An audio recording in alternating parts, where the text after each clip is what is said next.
I'm glad to be back again to clarify something, to make something more understandable.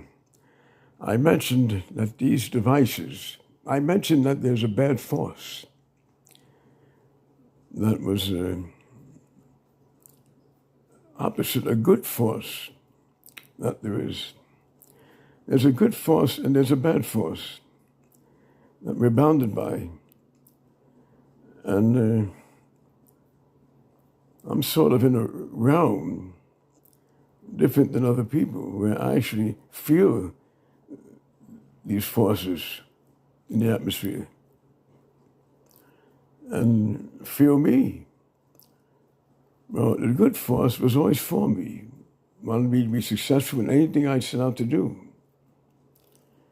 But the bad force that always existed felt my atoms and looked ahead and saw how I would be living in my life and resented it.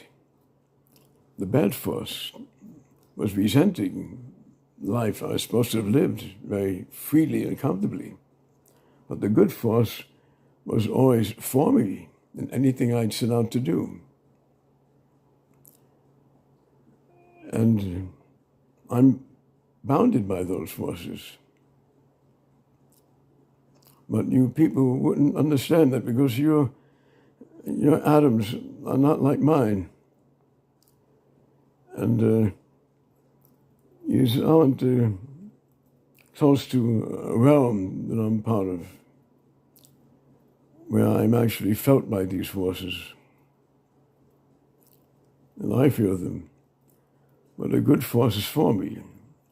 But the bad force got to the point where it was resenting more and more of how I was supposed to be living, that it gave off a demon.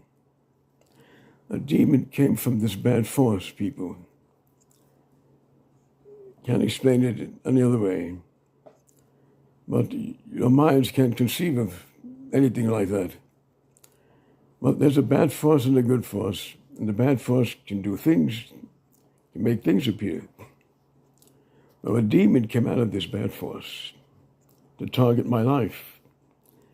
Knew what kind of life I was supposed to be living and resented. Actually resented my life.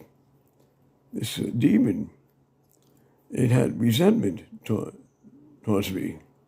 Resented my life. The bad force must have